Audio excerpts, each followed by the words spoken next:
السلام علیکم، کیسے ہیں آپ سب؟ امید ہے کہ آپ سب خیریت سے ہوں گے۔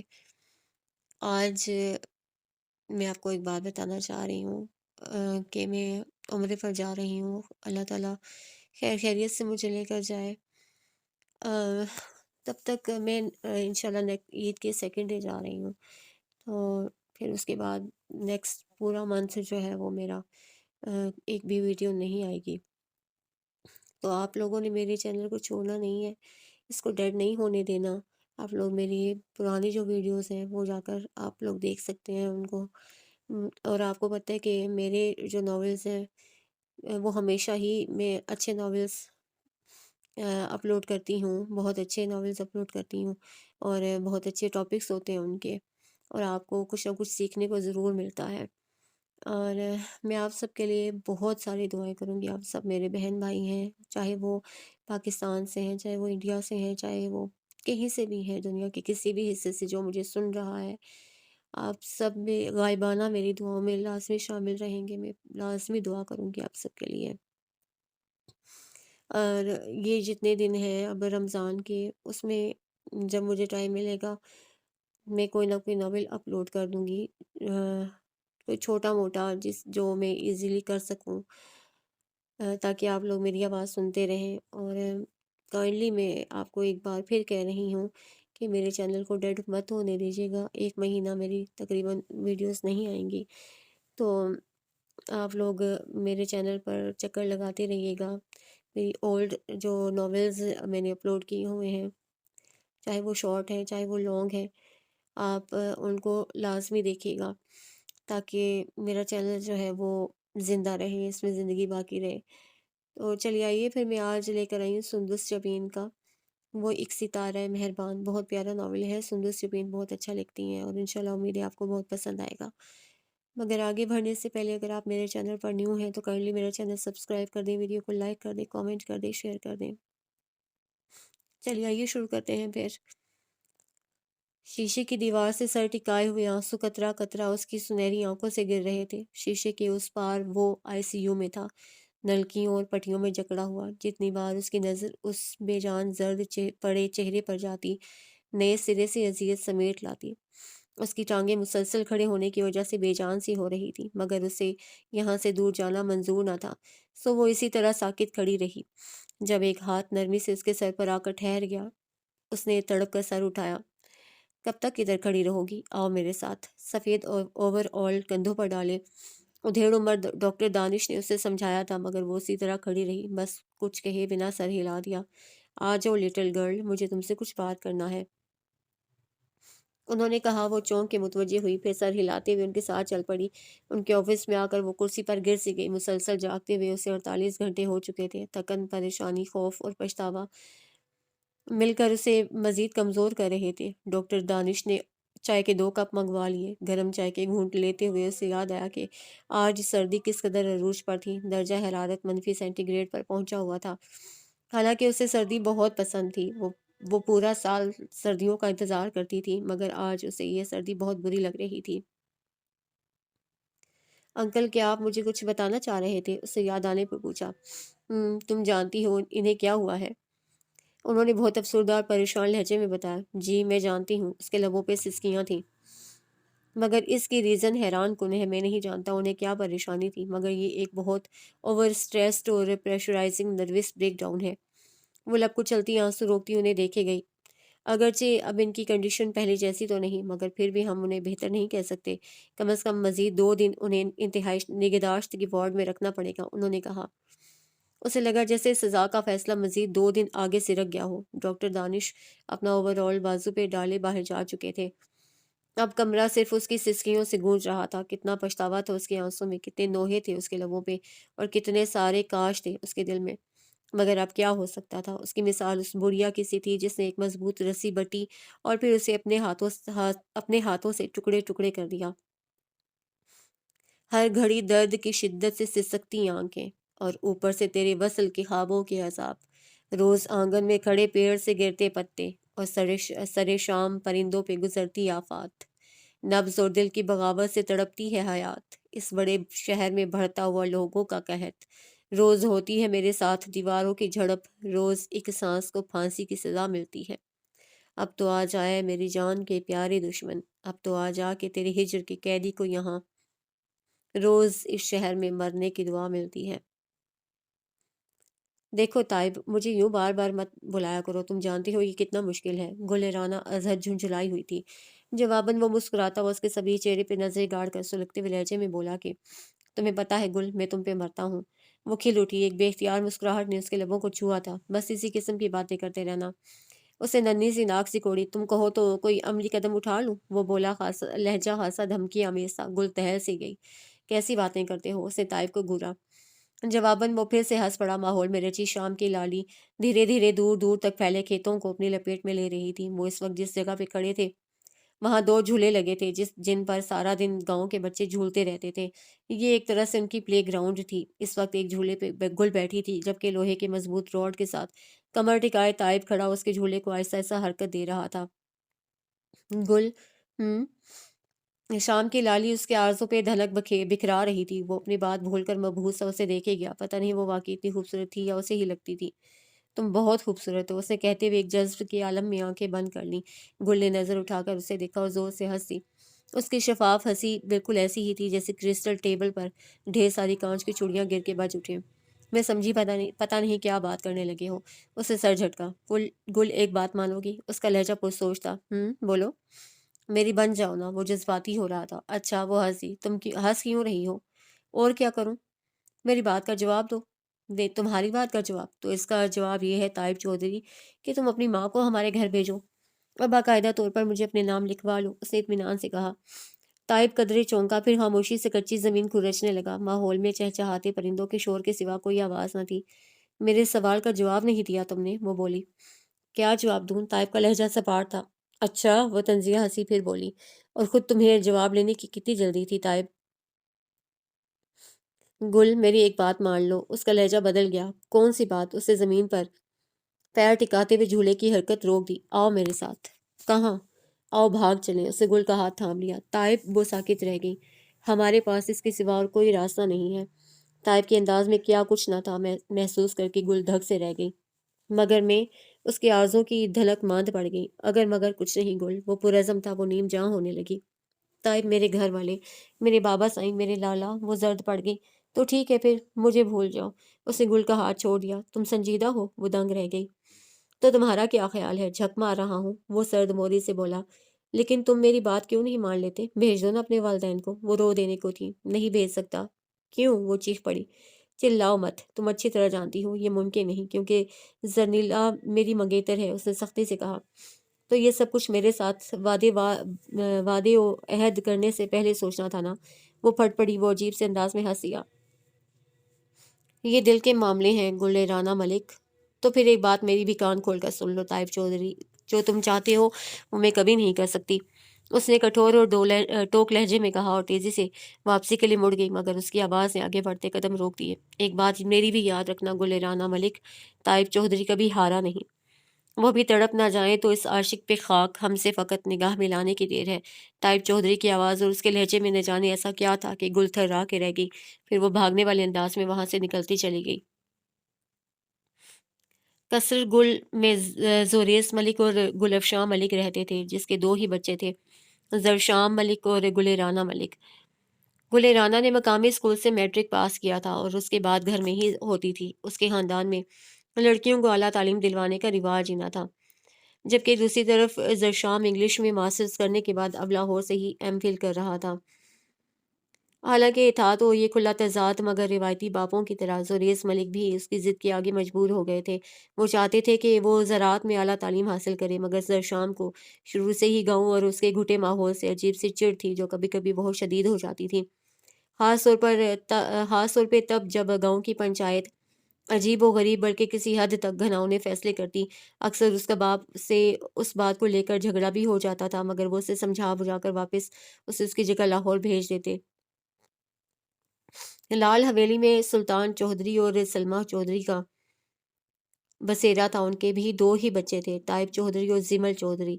طائب حال ہی میں زراعت میں ماسٹرز کر کے فارغ ہوا تھا اور آج کل کثرت سے گاؤں میں پایا جاتا تھا، اور اس کی آوارہ گردی اسے گل رانا سے ٹکرا گئی۔ دونوں میں جذبے بڑی تیزی سے پروان چڑھے تھے۔ اگر وہ اس کے لیے دیوانہ تھا تو گل رانا بھی اس کے لیے ساری پابندیاں توڑ کر اسے ملنے آتی تھی۔ دوسری طرف زمل چودھری ابھی صرف 13 سال کی تھی۔ اس کی اور طائب کی عمر میں 10 سال کا فرق تھا۔ اس کے درمیان ان کے 2 اور بہن بھائی اوپر تلے پیدائش کے بعد فوراً بعد فوت ہو گئے تھے۔ زمل اس وقت مقامی اسکول میں 7ویں جماعت کی طالبہ تھی۔ ان کی خاندانی روایت کے مطابق اسے میڈل تک پڑھایا جانا تھا، اور اس کے بعد 4-5 سال تک جب اس کی عمر بمشکل 17 سے 18 سال کی ہوتی اسے بیاہ دیا جاتا۔ یوں تو دونوں خاندانوں میں بظاہر کوئی چپکلش نہ تھی، مگر چودھری کو ملک فیملی سے خدا واسطے کا بیر تھا۔ وہ انہیں ذکر پہنچانے کا کوئی موقع ہاتھ سے نہ جانے دیتے۔ یہ زوریز ملک کی امن پسندی ہی تھی کہ کبھی دونوں خاندانوں میں کوئی بڑا جھگڑا نہیں ہوا تھا، اور نہ ہی کوئی قابل ذکر لڑائی۔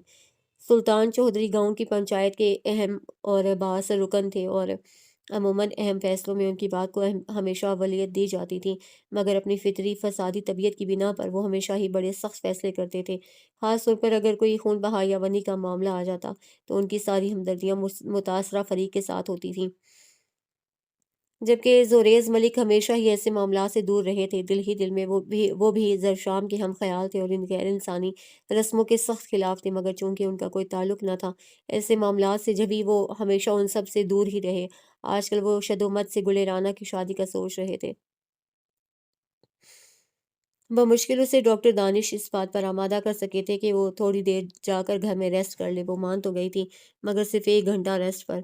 ڈرائیور اسے لے کر گھر آیا تو وہ تھکے قدموں اور بوجھل دل کے ساتھ نم پلکیں لیے اندر کی جانب بڑھ گئی۔ وسیع اور اس گھر جیسے سنسان گھاٹ بنا ہوا تھا۔ لاؤنج سے گزرتے ہوئے اس کی نظر اس مخصوص گوشے پر پڑی تھی جہاں وہ اکثر بیٹھا کرتا تھا، کوئی نہ کوئی کتاب پکڑے اور کبھی کبھار ٹی وی پر نظر جمائے کسی نیوز چینل کو سرچ کرتے۔ سوچتے ہوئے وہ لرزتی ٹانگوں سے اندر کی طرف بڑھ گئی۔ بیڈ پہ بیٹھتے ہی اس کی نظر سائڈ ٹیبل پہ دھری ہاشم ندیم کی خدا اور محبت پہ پڑی۔ اس کے اندر کہیں درد مزید بڑھ گیا تھا۔ یہ کتاب اسے برتھ ڈے پہ گفٹ کی تھی اس نے۔ بیڈ پہ چت لیٹتے ہوئے اسے احساس ہوا تھا کہ وہ کس قدر تھکی ہوئی تھی۔ فوراً ہی اس کی آنکھیں بند ہو گئیں۔ چند لمحوں بعد ہی وہ نیند میں جا چکی تھی، اگرچہ اس کی نیند بڑی بے چین اور بے تکلیف دہ تھی۔ بار بار وہ کروٹ بدلتی اور پھر ڈراؤنے خوابوں کا سلسلہ شروع ہو گیا۔ پہلے اسے دیکھا وہ کسی تاریک کمرے میں تھی جس کی کوئی کھڑکی، کوئی روشن دان اور دروازہ نہ تھا، اور وہ پاگلوں کی طرح چلاتی ہوئی ہر دیوار پہ ہاتھ مار کر رہائی کا کوئی راستہ ڈھونڈ رہی تھی۔ پھر اس نے دیکھا کہ بہت عجیب سی جگہ تھی۔ ہر طرف بڑے بڑے درخت تھے اور اتنے گھنے کہ یہ گمان کرنا مشکل تھا کہ سورج کا گزر وہاں سے تھا کہ نہیں۔ وہاں بھی سخت ویرانی اور گھور اندھیرے میں وہ ٹھوکریں کھاتی آگے بڑھ رہی تھی۔ پھر یکلخت وہ بھاگتے بھاگتے جیسے کسی گہری کھائی میں جا گری۔ نیچے بس آگ اور خون تھا، اور یہ سب اس قدر خوفناک اور دل دہلا دینے والا تھا کہ وہ ایک دلدوز چیخ مارتی اٹھ کر بیٹھ گئی۔ اس کا سارا چہرہ پسینے سے بھیگا ہوا تھا اور حلق جیسے خشک صحرا۔ اس نے جلدی سے سائڈ ٹیبل پر پڑے جگ میں سے پانی گلاس میں نکالا اور ایک ہی سانس میں چڑھا گئی۔ پھر وہ تیزی سے بستر سے اتری اور چپل پہن کر بھاگنے والے انداز میں باہر آ گئی۔ اسے بھی ہاسپٹل جانا تھا۔ کچھ ہی دیر میں اس کی گاڑی جیسے اڑی جا رہی تھی، اور وہ بار بار ڈرائیور کو مزید تیز چلنے کا کہتی۔ ہاسپٹل پہنچنے پر اسے ڈاکٹر دانش کہیں نظر نہیں آئے۔ وہ تیزی سے آگے بڑھتی اس کے کمرے میں پہنچ گئی۔ وہ اسی طرح بیڈ پر دراز تھا۔ اس کا لمبا چوڑا شاندار سراپا پورے بیڈ پر بکھرا ہوا تھا، اور وہ آنکھیں بند کیے موت سے آنکھ مچولی کھیل رہا تھا۔ اس کے دل کو کچھ ہوا۔ وہ تیزی سے آگے بڑھی اور نزدیکی کرسی کو اس کے بیڈ کے قریب احتیاط سے رکھتے ہوئے اس کے پاس بیٹھ گئی۔ پھر اس کا ڈرپس میں جکڑا ہاتھ اپنے ہاتھوں میں تھام کر رو دی بہت خاموشی سے، بنا کوئی آواز کیے۔ اس کے کتنے ہی بے تاب آنسو رخساروں پہ بہتے چلے گئے۔ میں اس قابل نہیں تھی کہ آپ میرے لیے اتنا کچھ کرتے۔ اس کی مدھم سرگوشی زمانوں کی تھکن اور تڑپ سمیٹے ہوئے تھی۔ آنے والے بہت سارے دن اس کی ملاقات طائب چودھری سے نہیں ہوئی تھی۔ وہ اندر سے سخت بے چین اور بے حال تھی، مگر ظاہری طور پر اسی طرح ہنستی کھلکھلاتی کثر گل میں روشنیاں بکھیر رہی تھی۔ آج تو گھر میں خصوصی تیاریاں ہو رہی تھیں۔ لاہور سے زرشام ملک 3 دن کے لیے آ رہا تھا۔ گل افشاں ملک جیسے ہوا کے گھوڑے پر سوار تھیں، کبھی ہدایات دیتی یہاں پائی جاتی تو کبھی وہاں۔ وہ ان کا اکلوتا بیٹا تھا جس سے انہیں بے تحاشا پیار تھا۔ آج انہوں نے خود اس کے لیے اپنے ہاتھوں سے اس کی پسند کا مٹن پلاؤ اور روسٹ سجی تیار کی تھی۔ اس وقت وہ ملازماؤں سے اس کے کمرے کی سیٹنگ ٹھیک کروا رہی تھیں۔ وہ نہیں چاہتی تھیں کہ کہیں بھی کوئی بھی کمی رہے، کیونکہ وہ کون سا روز آتا تھا۔ کبھی کبھار تو اس کا دل چاہتا تھا آنے کو۔ جب اس کی پیجیرو نے قصر گل کا مرکزی کے گیٹ پار کیا تو افشاں ملک کا سیر و خون بڑھ گیا تھا۔ گاڑی رکی اور پھر دروازہ کھول کر وہ باہر آ گیا۔ زوریز ملک نے بڑھ کر اسے بازو میں بھینچ لیا تھا۔ کیسا ہے میرا شہزادہ؟ میں ٹھیک ہوں بابا، آپ کیسے ہیں؟ اس نے بھی ان کے گرد اپنے مضبوط بازوؤں کا حلقہ بنا لیا۔ ویسا ہی ہوں جیسا ایک باپ اپنے اکلوتے بیٹے کی جدائی میں ہو سکتا ہے۔ ان کا لہجہ بوجھل ہو گیا۔ زرشام طویل سانس لیتے ہوئے پیچھے ہٹ گئے۔ پھر گل افشاں ملک آگے بڑھی تو وہ سے ملنے لگا۔ گل رانا نے صرف دور سے ہی سر جھکا کر سلام کیا تھا، وہ بھی سرسری سا اس کے سر پہ ہاتھ رکھ کر اندر کی طرف بڑھ گیا۔ اس کی پشت کو دیکھتے ہوئے گل رانا کی آنکھیں کسی گہری سوچ میں نظر آ رہی تھیں۔ کھانے کی میز پہ وہ سب آپس میں محو گفتگو تھے، جبکہ وہ بالکل خاموش تھی۔ افشاں ملک خوش دلی سے ڈشز اٹھا اٹھا کر زرشام کے سامنے رکھ رہی تھی۔ جواباً وہ دھیما سا مسکراتے ہوئے سب میں سے تھوڑا تھوڑا چکھ رہا تھا، جس پر افشاں خاصی تنقید کر رہی تھی کہ وہ ذرا بھی خوش خوراک نہیں رہا۔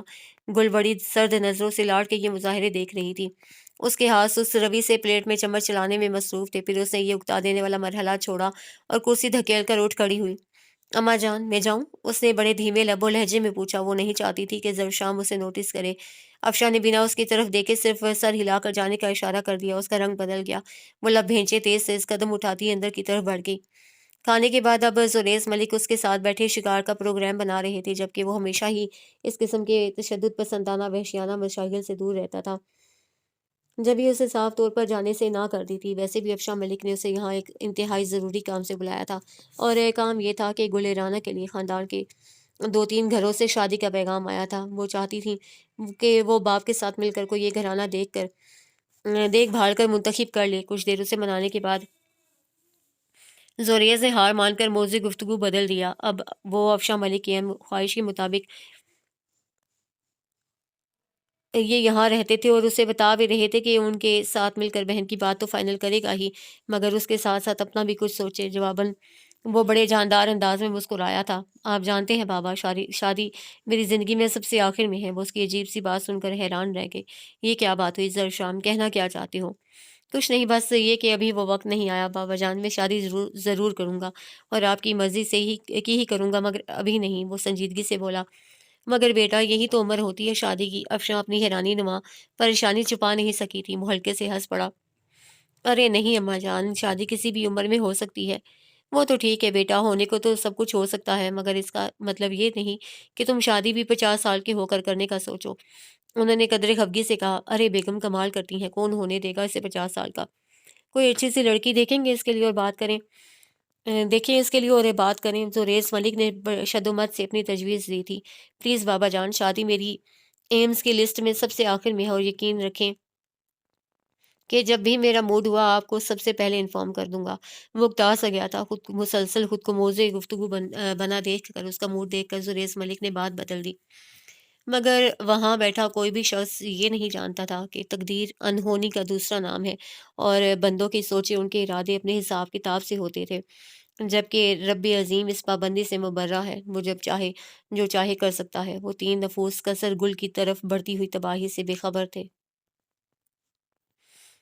اس نے اپنی خاص ملازمہ کے ہاتھ طائب چودھری کو پیغام بھجوایا تھا کہ وہ اسے ملنا چاہتی ہیں، اور اسی شام وہ بڑی رازداری سے اپنے مخصوص مقام پر موجود تھی۔ آج وہ جھولے پہ بیٹھنے کے بجائے کھڑی تھی۔ موسم بھی سردی کی شدت بتدریج بڑھتی جا رہی تھی۔ اس وقت بھی یوں محسوس ہو رہا تھا جیسے دھند اور کوہرا آسمان سے برس رہا تھا۔ طائب بہت خاموش، اور وہ بھی ہر طرف سناٹے کا راج تھا۔ مجھے تم سے ضروری بات کرنا تھی طائب۔ کچھ دیر بعد وہ بڑی گہری اور فیصلہ کن آواز میں بولی تھی۔ ہاں کہو، کیا سوچا تم نے؟ طائف کا لہجہ بھی سوالیہ تھا۔ وہ کچھ دیر خاموش رہی، جیسے الفاظ جمع کر رہی ہو۔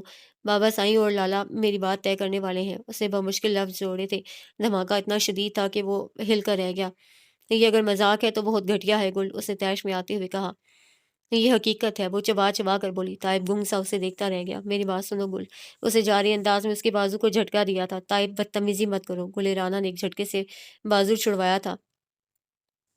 میں تمہیں یہ نہیں کرنے دوں گا، وہ چلایا تھا۔ میں کچھ نہیں کر سکوں گی، تمہیں کرنا ہے جو بھی کرنا ہے، وہ تیز لہجے میں بولی۔ تو پھر میری بات مان لو گل۔ نہیں طائب، میں یہ راستہ نہیں، یہ صرف ذلت ہے۔ وہ ہکلا گئی تھی اور کمزور پڑ گئی تھی۔ میں تمہیں بھگا نہیں رہا گل، میں تمہیں اپنے گھر لے کر جاؤں گا، میرا گھر جس کا میں وارث ہوں، لال حویلی کا اکلوتا وارث۔ اس نے کان کی ڈور گل کے ہاتھوں میں تھما دی۔ وہ بے یقینی سے اسے دیکھتی رہ گئی۔ تم سچ کہہ رہے ہو طائب؟ بالکل سچ۔ تو میرے ساتھ دھوکا۔ وہ رک گئی۔ طائب نے اس کی بات قطع کر دی۔ قطع نہیں، سوچنا بھی مت، میں تم سے پیار کرتا ہوں گلے رانا، اور یہ محبت نا زندگی میں بس ایک ہی بار ہوئی ہے کسی خاص سے، میرے لیے وہ تم ہو۔ میں تمہیں کسی بھی قیمت پر کھونا نہیں چاہتا۔ گل نے اس کے الفاظ سے پھوٹتی سچائی کو پوری طرح محسوس کیا تھا۔ وہ جیسے کسی ٹرانس کی سی کیفیت میں آتی جا رہی تھی۔ تو مجھے چھوڑو گے تو نہیں؟ وہ شکوک میں مبتلا سی بولی تھی۔ طائب چودھری مرد ہے گل، اور یہ ایک مرد کی زبان ہے جسے پھرنے سے بہتر میں مر جانا پسند کروں گا۔ اس نے شدت پسندی کی انتہا کر دی تھی۔ طائب میں آنسو اس کی آواز پہ غالب آ گئے۔ فیصلہ کرنا آسان نہیں تھا۔ ایک طرف 21 سال تک پھولوں کی مانند رکھنے والے والدین تھے، اور دوسری طرف آئندہ آنے والے سال گلستان بنا دینے کا دعوے دار۔ وہ جیسے کسی دوراہے پہ کھڑی تھی۔ چند لمحے گزر گئے، پھر اسے سوچا، خوش قسمتی دروازے پہ ایک ہی بار دستک دیتی ہے، اور ہم اس کی دستک کو نظر انداز کر دیتے ہیں اور پھر ساری زندگی پچھتاتے ہیں۔ اس نے اپنے دروازے پہ دی جانے والی دستک کو نظر انداز نہیں کیا تھا، کیونکہ وہ پچھتانا نہیں چاہتی تھی۔ اس نے آنکھیں بند کرتے ہوئے اپنا ہاتھ طائب کے ہاتھ میں تھما دیا۔ زمین پہ آگ تھی، تارے لہو میں لتڑے تھے، ہوا کے ہاتھ میں خنجر تھا، اور پھولوں کی پھٹی ہوئی آنکھوں میں ایک دہشت تھی۔ ارادے ٹوٹتے جاتے تھے اور امیدیں حصار دشت میں بکھری تھیں، اس طرح جیسے نشان بھٹکے ہوئے قافلوں کے رہ جائیں۔ اس کے لیے بھی زمین سرد جہنم بن رہی تھی، اور اس کی خوفزدہ نگاہیں ایک موہوم اور دردناک انتظار میں اس چہرے کو تکتی تھیں، جیسے کوئی معصوم ہرن کسی جال سے بچنے کی اپنی سی کوشش کرتا ہو۔ وہ تو یہ چاہتی ہی تھی کہ اسے جلد از جلد ہوش آ جائے، ایک بار اسے دیکھے، پھر چاہے جو بھی ہو، جو سزا وہ اسے دے گا وہ قبول کر لے گی۔ بلکہ اسے تو یہ تک سوچ لیا تھا کہ وہ اسے کہے گی کہ خدا کے لیے مجھے اپنے ہاتھوں سے مار ڈالو، مگر آنکھیں تو کھولو، مجھ سے بات تو کرو، ہاں برا بھلا ہی کہو۔ مگر وہ تو جیسے سارے عالم سے بے خبر تھا۔ وہ کب سے بیٹھی اس کے چہرے پر نظریں جمائے ہوئی تھی۔ اس کے نیم وال لبوں پہ کتنی ہی دعائیں مچل رہی تھیں جو عرش بنی سے مقبولیت چاہتی تھی، اور بے بسی اور کچھ نہ کر سکنے کا احساس اسے مارے دے رہا تھا۔ ڈاکٹر دانش کا بلاوا آیا تو وہ سسٹر کے ساتھ چل دی، اور اب وہ ان کے آفس میں ان کے سامنے بیٹھی منتظر تھی کہ وہ کچھ کہیں۔ آپ نے بلایا تھا انکل؟ اس نے انہیں یاد دلایا۔ ہاں۔ انہوں نے طویل سانس لے کر اسے دیکھا۔ وہ سوالیہ نظروں سے انہیں دیکھنے لگی۔ وہ ذرا آگے کو جھکائے، ٹیبل پہ کوہنیاں ٹکاتے ہوئے جو انہوں نے کہا وہ ازحد حیران کن، بلکہ بڑی حد تک پریشان کن بھی تھا۔ وہ اس کے بلانا چاہتے تھے، اسے بے ساختہ نفی میں سر ہلا دیا۔ آئی ایم سوری انکل، مگر میں کبھی بھی آپ کی بات نہیں مان سکتی، اور ان کی اجازت کے بغیر تو کبھی بھی نہیں، اس نے دو ٹوک کہا۔ مگر بیٹا، اس میں میرا مفاد کسی طور شامل نہیں، بلکہ میں تو اسے تیزی سے ان کی بات کاٹ دی۔ میں جانتی ہوں انکل، مجھے آپ کے خلوص پر بالکل شبہ نہیں ہے، مگر میں مجبور ہوں۔ انہیں ہوش کب تک آئے گا؟ 1 گھنٹے تک۔ اسے آنکھیں بند کرتے ہوئے اپنا ہاتھ طائب کے ہاتھ میں تھما دیا۔ ٹھیک ہے، پھر آپ انہی سے پوچھ لیجئے گا، میں ذرا تب تک ان کو دیکھ آؤں۔ وہ اٹھ گئی۔ واپس ان کے کمرے کی طرف آتے ہوئے اس کی دھڑکنیں بڑھ رہی تھیں اور قدموں میں لرزش سی آ گئی تھی۔ دوبارہ اسی کرسی پر بیٹھتے ہوئے اس نے سوچا کہ کاش اسے اس کے الفاظ سنائی دے جائیں۔ وہ اس کے بیڈ پہ سر رکھ کر دھیرے دھیرے بڑبڑانے لگی۔ میں نے اپنی ساری تصویروں کو آگ لگا دی ہے، اور سارے آئینے تڑخا دیے ہیں، اور اپنی انا کو دل کے قبرستان میں دفنا دیا ہے، جہاں سے میں کبھی واپس نہ آ سکوں گی۔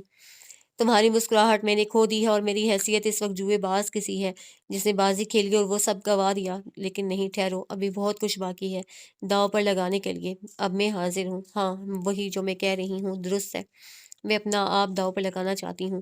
آؤ اور میری قیمت لگاؤ اور مجھے مسلوب کر دو۔ آنسو حقیر کیچوؤں کی طرح اس کی آنکھوں میں رینگتے رہے، اور ماتم جاں جاری رہا۔ ایک سرد دوپہر نے قصرِ گل کا احاطہ کیا ہوا تھا۔ سورج نے آج صبح سے صورت نہیں دکھلائی تھی، اور ہر چیز جیسے سردی کی شدت سے ٹھٹری ہوئی تھی۔ زوریز ملک نے بیٹے کے ساتھ مل کر آخر کار ایک رشتے کو فائنل کر دیا تھا۔ آج شام وہ ان کے گھر جا رہے تھے رشتہ فائنل کرنے کے لیے۔ زرشام ماں کے کمرے میں آیا تو کافی دیر بیٹھا رہا۔ آج رات کو یوں بھی وہ واپس جا رہا تھا۔ کچھ دیر بعد وہ یہ کہتے ہوئے اٹھ گیا کہ کچھ دیر رانا کے پاس بیٹھ جائے، پھر شاید جلد ملاقات نہ ہو سکے۔ وہ اس کے کمرے کی طرف بڑھ گیا، مگر یہ کیا، وہ تو تھی ہی خالی، کمرہ خالی تھا۔ وہ واپس افشاں ملک کے کمرے کی طرف بڑھایا۔ اماں جان، رانا کدھر ہے؟ اپنے کمرے میں تھی، وہ حیرانی سے گویا ہوئی۔ نہیں، وہاں نہیں ہے۔ اچھا آؤ میں دیکھتی ہوں، ادھر ہی ہوگی، اسے کہاں جانا ہے بھلا؟ وہ اس کے ساتھ چل پڑی۔ بے بسی کبھی کبھی موت سے بھی زیادہ ظالم ہوتی ہے۔ موت کبھی کبھی اپنے ہونے پہ روتی بھی ہے۔ اعتماد کا نازک شیشہ جب ٹوٹتا ہے تو باقی کچھ نہیں بچتا۔